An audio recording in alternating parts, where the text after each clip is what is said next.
Hello and welcome back to Birds, Poetry and Literature and episode 2.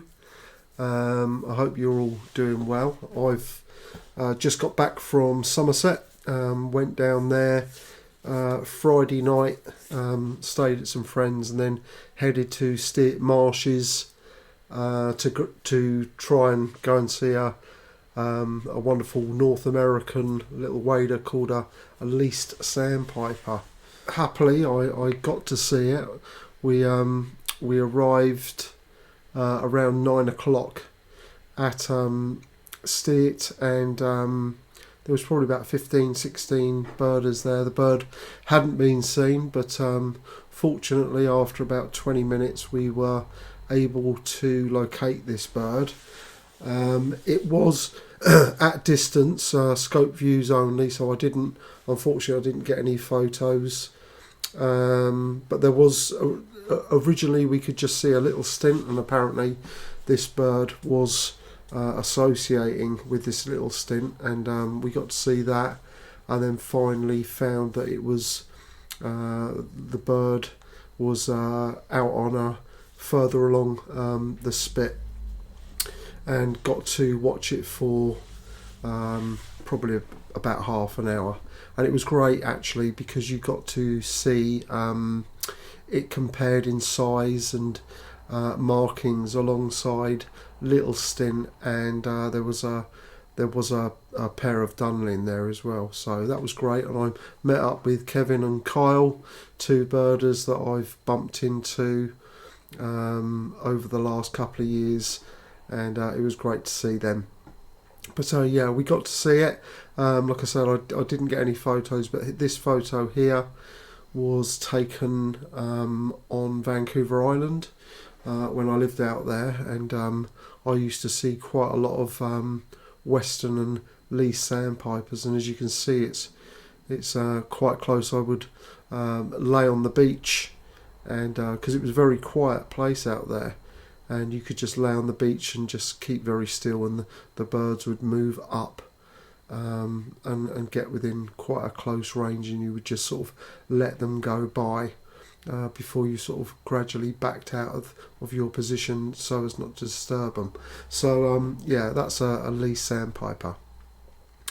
Anyway, getting back to today's talk, we are going to be talking about this book here.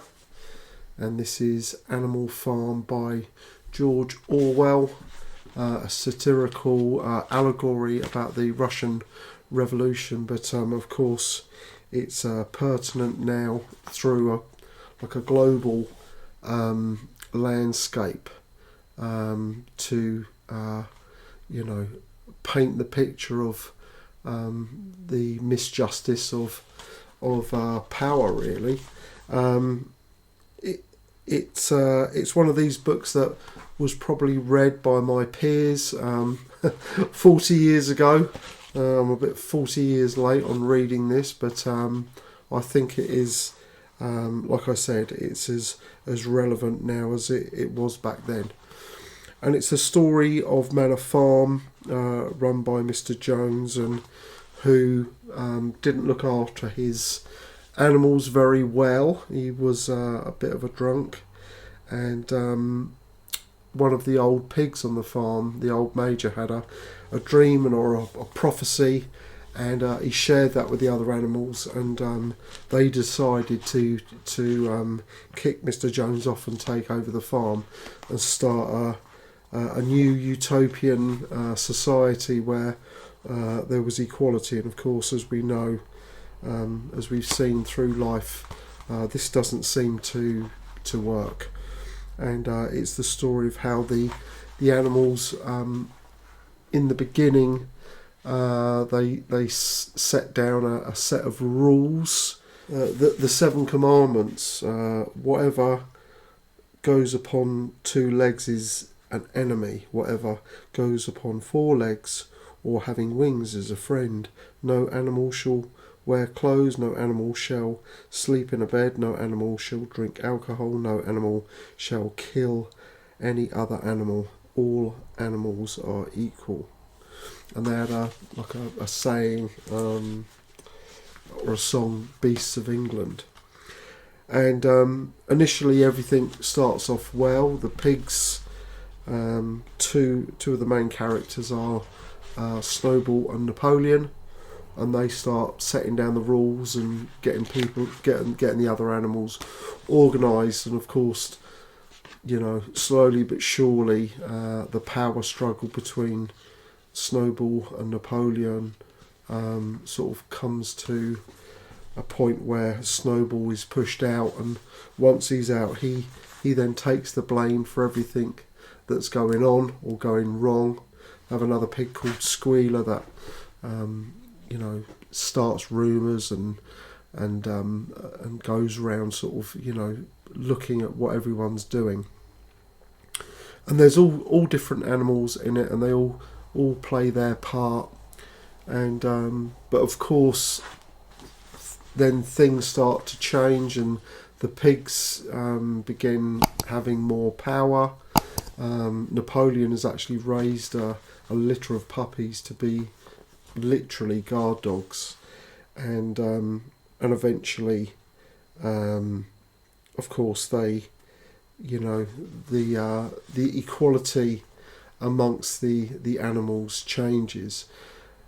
And it sort of tells the story of how we can, if you're not informed, you can be manipulated into listening to what's being told to you, or things that you thought, the rules that you live by, they get changed and they're distorted, and all of a sudden, the powers that be convince you that they weren't the rules in the first place. So, an incredible book. It's I really enjoyed reading this, and like I say, I'm sure many of you are very familiar with this book, and I really enjoyed it. There was a few different references to birds in there, and that's what this is all about, looking for birds within the classics and the text. And one of the ones I'll bring to mind is the mention of sparrows.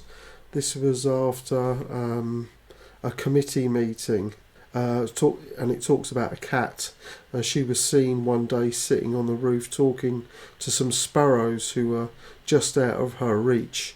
She was telling them that all the animals were now comrades, and that any sparrow who chose could come and perch on her paw, but the sparrows, they all kept their distance.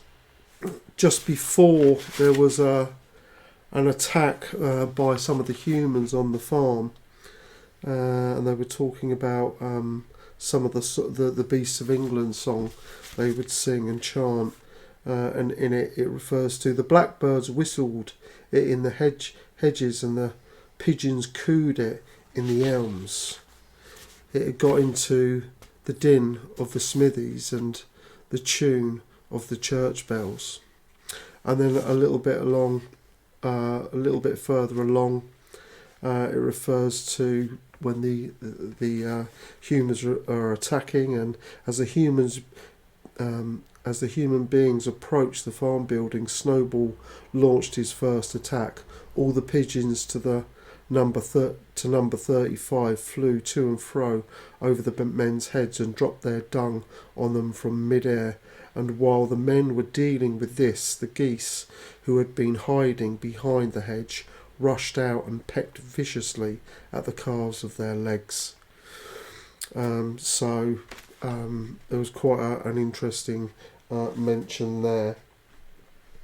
There was also a cockerel who acted as a trumpeter for, I think it was for Napoleon, when he sort of paraded. But one of the main birds that is referred to in this book is Moses the raven. Of course, he's all in black, and so I think that he's meant to be depicting a priest, and he talks about Sugar Candy Mountain, which I believe represents heaven, and he would initially because he was like a pet of Mr. Jones, who used to feed him bread soaked in beer, and he didn't do any work. He wasn't trusted by the animals, and he left for a while, and then a couple of years later returned, and he was allowed to be kept around because they liked the fact that he was, feeding this to the animals and to keep them distracted. So anyway, a brilliant book. Really enjoyed it. It's only a small book, but really glad that I brought this in as one of the classics that we're going to be looking at. So the real poem that I wanted to bring you for this is another one by Ted Hughes from Crow. It's not about the raven, but they're all members of the Corvid family, and I thought this was a really good poem to share with you, and this is called Crow and the Birds.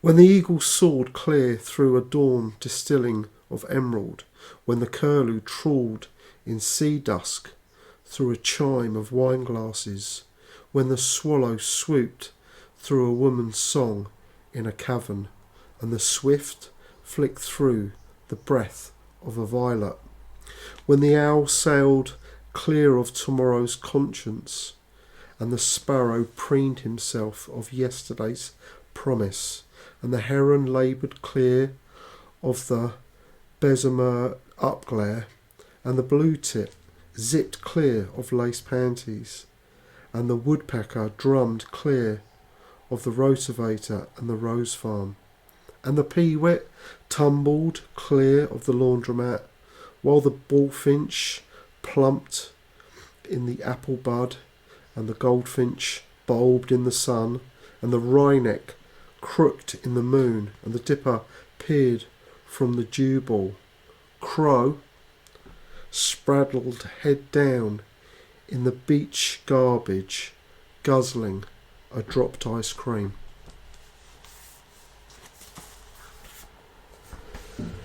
And now, as always, and we will continue, I'll bring you a book recommendation, and it's this one here, and this is Stephen Moss's Mrs. Moreau's Warbler, and it's the story about how birds got their names. It's just one of those ones that is just packed full of so much information. It's incredible, and as it reads on the back, the words that we use to name birds are some of the most lyrical and evocative in the English language. They also tell incredible stories of epic expeditions, fierce battles between rival ornithologists, momentous historical events and touching romantic gestures.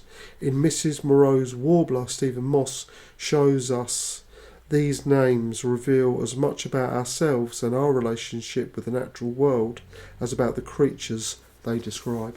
This is a fantastic book. It was recommended to me by my friend Nick Tanner, and it's just a wonderful book to look at, and it's just full of, just absolutely jam-packed full of incredible information about how these birds got their names. So that's it for another Birds, Poetry and Literature.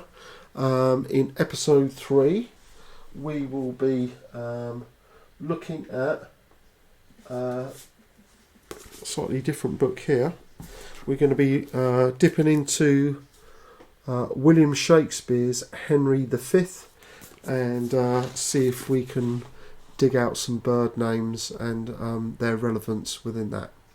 Until the next episode, enjoy your birding, and I'll see you soon.